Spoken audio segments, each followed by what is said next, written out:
अस्मद्गुरुसमारम्भां यतिशेखरमध्यमां लक्ष्मीवल्लभपर्यन्तां वन्दे गुरुपरम्पराम् ஆழ்வார்கள் வாழி அருளிச் செயல் வாழி தாழ்வாதுமில் குறவர்தாம் வாழி ஏழ்பாறுமுய்ய அவர்களுரைத்தவைகள்தாம் வாழி செய்யமறை தன்னுடனே சேர்ந்து அகலகில்லே நிறையுமென் அலர்மேல் மங்கை உரை மார்பா நிகரில் புகழாய் உலகம் உன்னுடையாய் என்னையாழ்வானே நிகரிலமரர் முனிக்கணங்கள் விரும்பும் திருவேங்கடத்தானே புகழொன்னில்லாவடியேன் உன் அடிக்கீழமர்ந்து புகுந்தேனே அகில புவன ஜன்மஸ்தேம பங்காதிலீலே வினத விபிதபூத விராத ரக்ஷைகதீக்ஷே ஸ்ருதிசிரசி விதீப்தே பிரம்மணி ஸ்ரீனிவாசே भवतु मम परस्मिन् शेमुषी भक्तिरूपा श्रीमान् वेङ्कटनाथार्य कवितार्किककेसरी वेदान्ताचार्यवर्यो मे सन्निधत्तां सदा हृदि திருவேங்கடமுடையானுடைய தயை என்கிற திருக்கல்யாண குணத்தை ஒரு தேவியாக உருவகித்து அந்த தயாதேவியின் முன்னாலேயே அவளுடைய பெருமைகளையெல்லாம் விண்ணப்பிப்பதாக தயா சதகம் என்கிற அற்புதமான ஸ்தோத்திரத்தை அருளி செய்துள்ளார் வேதாந்த தேசிகன். தயா குணத்தினுடைய பெருமைகள் ஒவ்வொன்றும் ஒவ்வொரு விதமாக ஒவ்வொரு ஸ்லோகத்திலேயும் அனுபவிக்கப்பட்டன. 100 ஸ்லோகங்களிலே அந்த தயா குணத்தினுடைய பெருமையை அவள் திருமுன்பே விண்ணப்பித்து அதற்கு மேலே 8 ஸ்லோகங்களாலே இந்த ஸ்தோத்திரத்தை அருளி செய்ததற்கு தமக்கு எந்த விதமான ஞானமும் இல்லை என்று அவையடக்கத்துடன் கூறி அது நைச்சானுசந்தானத்தாலே தமக்கு அதற்கு அதிக யோக்கியத்தை இல்லை என்றும் சொல்லி, ஆனாலும் திருவேங்கடமுடையானுடைய கட்டாட்சத்தாலே உண்டானது இந்த ஸ்தோத்திரம். அதனால் இந்த ஸ்தோத்திரத்தை கற்பவர்களுக்கு இன்னென்ன பயன்கள் விளையும் என்றெல்லாம் சொல்லி கடைசியிலே இந்த 8 ஸ்லோகத்தை அருளி செய்கிறார். அதிலே இன்றைய தினம் இறுதியாக நாம் முதலிலே 107வது ஸ்லோகத்தை பார்க்கிறோம். இந்த 107வது ஸ்லோகத்திலே என்ன தெரிவிக்கிறார் என்னால், இந்த ஸ்தோத்திரத்தில் இருக்கிற ஸ்லோகங்கள் எல்லாம் அந்த திருவேங்கடமுடையானுடைய கடாட்சத்தாலே, அதாவது ஒரு பெரிய காற்றடித்தால் ஒரே மரத்திலிருந்து பல மாம்பழங்கள் கீழே விழுவது போல இந்த ஸ்லோகங்கள் வந்தன என்றதாக இந்த ஸ்தோத்திரத்தினுடைய 107வது ஸ்லோகத்திலே தெரிவிக்கிறார்.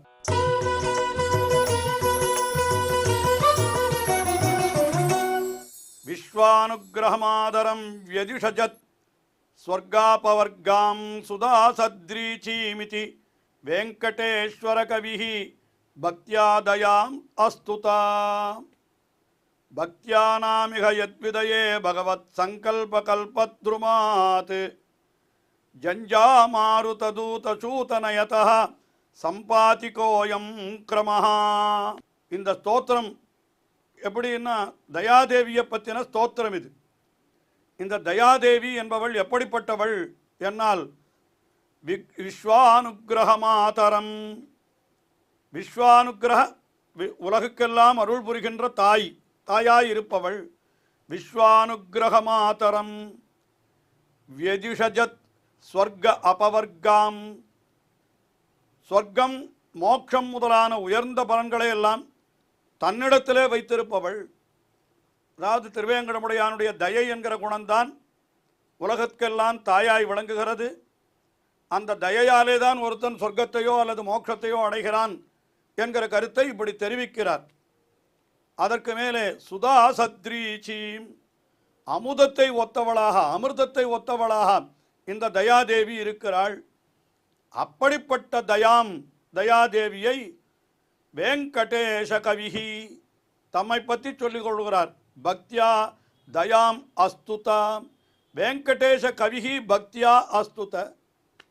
வெங்கடேஷ கவியாகிய அடியேன் தன்னை சொல்லிக் கொள்ளுகிறார். அதாவது அவருக்கு இயற்பெயர் வெங்கடநாதன் என்பதுதான், வெங்கடேசன் என்றும் சொல்லலாம். அதாவது திருவேங்கடமுடையான் அவதரித்த அதே புரட்டாசி திருவோணத்தன்று இவரும் வேதாந்த தேசிகனும் அவதரித்தபடியினாலே அவர்களுக்கு அவருடைய பெற்றோர்கள் அவருக்கு இட்ட பெயரே வெங்கடநாதன் என்பதுதான். அதனால் அதையே சொல்லிக் கொள்ளுகிறார் இங்கே, வெங்கடேஸ்வர கவிஹி. அது இரண்டு விதமாகவும் பொருள் சொல்லலாம். வெங்கடேஸ்வர கவிஹி என்னால் என்ன, வெங்கடேசன் என்று பெயருடைய கவி என்றும் சொல்லிக் கொள்ளுகலாம். இன்னொரு அர்த்தம், வெங்கடேஸ்வர கவிஹி, திருவேங்கடமுடையானுக்கு என்று ஏற்பட்ட கவி இவர்தான் என்று, திருவேங்கடமுடையானுடைய கவி என்று அப்படியும் சொல்லலாம். பக்தியா தயாம் அஸ்துதாம், பக்தியா மிகவும் பக்தியோடு இந்த தயாகுணத்தை துதித்தார் வெங்கடேச கவி, இப்படி துதித்தார் என்கிறார். அப்படிப்பட்ட இந்த ஸ்தோத்திரத்தில் என்ன இருக்கிறதுனா, பத்யானாம் இக யத் விதேய பகவத் சங்கல்ப கல்பத் துருமாத்து. ஆனால் இந்த ஸ்லோகத்தில் என்ன இருக்குன்னா, பகவத் சங்கல்ப கல்பத் துருமாத்து, இந்த ஸ்லோகமானது பகவானுடைய ஒரு சங்கல்பமாகிற கற்பக மரத்திலிருந்து உண்டானது இந்த ஸ்தோத்திரம். இந்த ஸ்தோத்திரம் நானா பண்ணினேன். கீழே கூட ஒரு ஸ்லோகத்திலே சொன்னார், திருவேங்கடமுடையான் தான் இந்த ஸ்லோகத்துக்கெல்லாம் கவி, நான் வெறும் அவனிடத்தில் ஒரு கருவிதான்.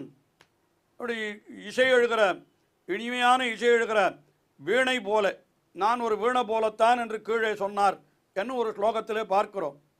அதனால் இங்கேயும் என்ன சொல்லுகிறார் என்னால், இந்த திருவேங்கடமுடையான் ஒரு பெரிய சங்கல்ப கல்பத்ருமாத்து, பகவானாகிற ஒரு பெரிய, பகவானுடைய சங்கல்பமாகிற ஒரு பெரிய கற்பக மரம். அது அந்த சமயத்தில் என்ன ஆகும் என்று கேட்டால், அது ஜஞ்சாமாருத தூதச்சூதனயனஹா, அதாவது ஜஞ்சாமாருத் என்னால் அப்படின்னு சொல்ல, அதாவது ஜஞ்சாமாருத்த தூதச்சூத நயனஹா, பெருங்காற்று அடித்தால் அந்த சமயத்தில் அந்த மரத்தில் இருக்கிற அத்தனை கனிகளும் கீழே விழுகிறது அல்லவா, சரசரவென்று அப்படி கீழே விழுகிறது அல்லவா. அதுபோல திருவேங்கடமுடையானுடைய தயை என்கிற பெருங்காற்று வீசினபடியினாலே என்னிடத்தில் இருந்த ஸ்லோகங்கள் எல்லாம் கீழே விழுந்தன என்று சொல்லுகிறார். இது வேறு விதமாக நம்மாழ்வாருடைய திருவிருத்தம் என்கிற திவ்ய பிரபந்தத்திலே எம்பெருமானுடைய கட்டாட்சத்தை பற்றி சொல்லுகிற பொழுது அவர் ஒரு விதமாக சொல்லுகிறார். என்ன சொல்லுகிறார், வன்காற்று அறைய ஒருங்கே மலிந்து கிடந்து அலர்ந்த மென்கால் கமலத்தடம் போல் பொலிந்தன எம்பிரான தடங்கண்களே என்கிறார். எம்பிரான் அவனுடைய திருக்கண்கள் எப்படி, வன்காற்று அறைய, ஒரு பெரிய காற்று வந்து வீசித்தான். அப்போ ஒரு தாமரை தடாகம் பூரா முழுவதும் தாமரை நிறைந்திருந்தது. அது பெரிய காற்றடித்தால் என்னாகும், அத்தனை தாமரையும் ஒரு பக்கமாக சாயும்.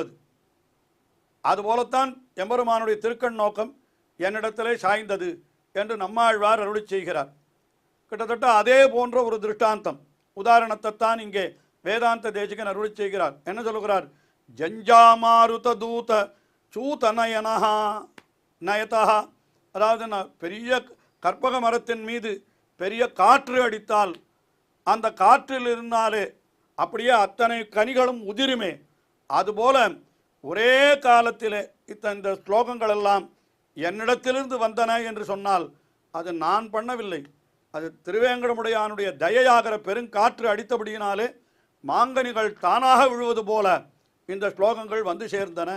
இது அயங்கிரமஹ, இப்படி என்றோ இந்த ஸ்தோத்திரமானது அமைந்திருக்கிறது என்று பத்யானாமிக யத் விதேய பகவத் சங்கல்ப கல்பத்ருமாத், பகவானுடைய சங்கல்பம் என்கிற கல்பத்ருமம், கல்பத்ருமம் என்ன, கற்பக மரம், அதில் பெரிய காற்றடித்தது.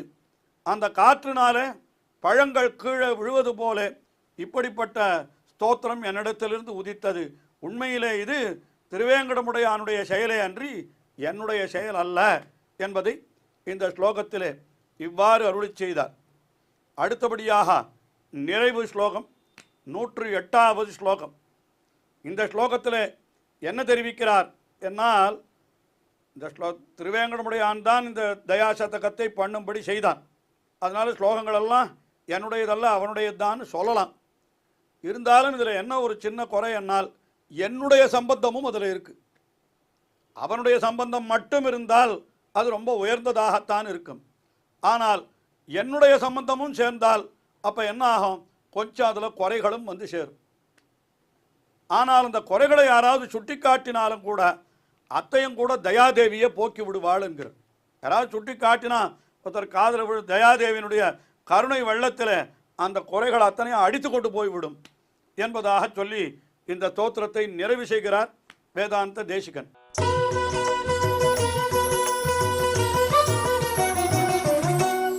காமம் சந்துமித கரம்பித குணாவத்யானி பத்யானினஹ கஸ்யாஸ்மின் சதகே சதம்பு கதகே தோஷஸ்ருதிம் க்ஷாம்யதி நிஷ்பிரத்யூக விருஷாத்ரி நிர்ஜர ஜரத்காரச்சலேனோச்சலன் தீனாலம்பன திவ்ய தம்பதி தயா கல்லோல கோலாகலஹா. என்ன சொல்லுகிறார்? காமம் சந்து இருக்கட்டுமே, இதில் நம்முடைய தோஷங்களும் சேர்த்திருக்கலாம். இந்த நகா பத்யானி இந்த ஸ்லோகங்கள் இவை எப்படி இருக்கிறன? மிதஹா கரம்பித குண அவத்யானி குணங்களும் சேர்ந்திருக்கிறது, தோஷங்களும் கலந்தனவாய் இருக்கிறது. குணங்கள் இருக்கிறதுக்கு காரணம் இதெல்லாம் திருவேங்கடமுடையான் பண்ணின காரியம். நான் பண்ணலை ஸ்லோகத்தை, அவன்தான் என்னை கொண்டு பாடுவித்தான். அதனால் அவனே பண்ணினபடினால இதில் குணத்தை தவிர வேறொன்றும் இருக்குவதற்கு வாய்ப்பில்லை. இருந்தாலும் என்னுடைய சம்பந்தமும் இருக்கிறதே, அதனால் என்ன ஆறுது? கொஞ்சம் தோஷமும் இருக்கிறது. இருக்கட்டுமே, காமம் சந்து இருந்தாலும் அந்த தோஷமும் இருக்கட்டுமே என்றார். அதனால் என்ன குறைஞ்சி போயிடுத்து? ஆனால் அந்த தோஷங்களெல்லாம் பிரத்தியார் எடுத்து சொல்லுவார்களே, இதில் இவர் இப்படி சொன்னார், இந்த இடத்துல இப்படி சொன்னார், இது தோஷம் அது தோஷம் என்று எல்லாரும் சொல்லுவார்களே என்று சொன்னால், அதெல்லாம் சொன்னால் யார் காதிலையும் விழாது. ஏன் விழாதுன்னா, வேடிக்கையாக ஒரு விஷயம் சொல்கிறேன். என்ன சொல்கிறேன்? திருவேங்கடமலையில் நிறைய அருவிகள் இருக்கிறது தான். தெழிகுரல் அருவி திருவேங்கடம் நம்மாழ்வாரும் அருளி செய்தார். அந்த அருவிகள் என்ன பண்ணுறதுன்னா, எப்பொழுது ஜர்ன்னு ஒரு சப்தம் அது ஓடிக்கொண்டிருக்கிறது தான். விருஷாத்ரி நிர்ஜர அது சொல்கிறார். அதில் என்னன்னா, ஜரத்காரச்சலேனா அங்கே ஒரு பெரிய அருவியினுடைய ஒலி. அருவின்னா எது அருவி? தயாதேவி தான் அங்கே அருவியாக பொழிகிறாள். அப்போ அந்த அருவியினுடைய என்ன ஆகிறது? உயர்ந்த குரலிலே இப்பொழுது மற்றவர்கள் என்னை பற்றி சொல்லுகிற குறை, என்னை பற்றி அல்ல, என்னுடைய ஸ்தோத்திரத்தை இந்த தயாசதகத்தை பற்றி சொல்லுகிற குறை, அந்த குறைகளெல்லாம் என்ன ஆகும்னா அருவியினுடைய முழக்கத்தில் இது ஒன்றுமே தெரியாமல் மறைந்து போய்விடும். அதுக்கு மேலே இன்னொன்று அது சொல்கிறார், சதம்பு கதக்கேனா நல்லோர்கள் இருக்காளே அவளுக்கு எப்படின்னு கேட்டால், அவள்லாம் தேத்தாங்கொட்டை போல, அதாவது தண்ணீரில் தேத்தாங்கொட்டையே போட்டோமானால் என்ன ஆகும்? கலங்கி இருக்கிற தண்ணீரும் தெளிந்து விடும். அதுபோல் நல்லோர்களுடைய ஹிருதயத்தாலே இதில் இருக்கிற குற்றங்களும் தெளிந்து விடும். அதனால் இந்த தயாசதகத்துக்கு யாரும் எந்த குற்றமும் சொல்ல முடியாது. ஏன்னா தயா தேவியே அந்த குற்றங்களை எல்லாம் பொறுத்து விடுகிறாள். எப்படி பொறுத்து விடுகிறாள் என்னால், இவர்கள் எழுப்புகின்ற ஒலி ஒருத்தர் காதலையும் விழாதபடி அவள் அப்படி அந்த பெரிய நீரருவியாக அங்கே ஓடிக்கொண்டிருக்கிறாள். அதனால் அந்த நீரருவிகளுடைய பெரிய ஒலியிலே என்ன ஆகும்னு கேட்டால், இந்த தயாசதகத்தை பற்றி யாராவது குறை சொன்னால் அந்த ஒலிகளெல்லாம் அந்த அருவியினுடைய ஒலியிலே அது அடங்கி போய்விடும்ன்ற, அப்படியே ஆகிவிடும். அதனால் இவ்வாறு தயாதேவி இந்த நூலை பற்றின குற்றச்சாட்டை எல்லாம் என்ன பண்ணுறா? அதாவது பயனற்றவையாக ஆக்கி விடுகிறாள். முக்கியமாக சொல்லுகிற கருத்து என்னன்னு கேட்டால், அந்த தயாதேவியினுடைய அந்த தயையினுடைய வெள்ளத்திலே இது அத்தனையும் இந்த குற்றங்கள் அத்தனையும் அடித்து கொண்டு போய்விடும்.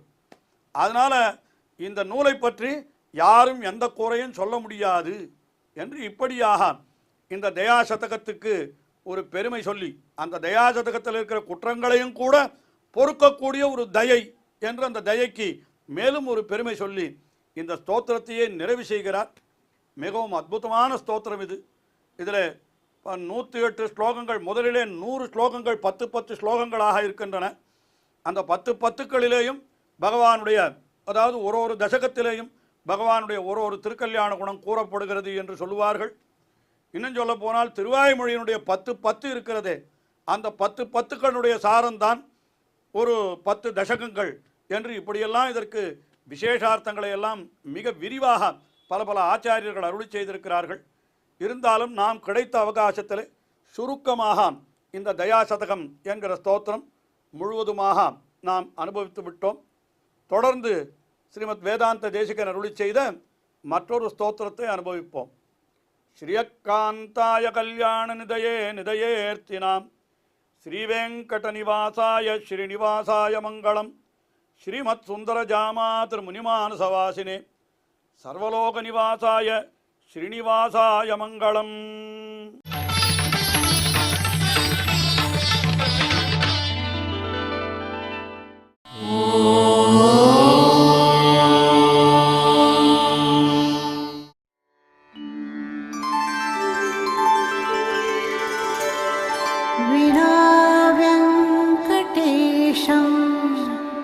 ननाथो ननाथः सदा वेङ्कटेशं स्मरामि स्मरामि. हरे वेङ्कटेश प्रसीद प्रसीद. प्रियं वेङ्कटेश प्रयच्छ प्रयच्छ.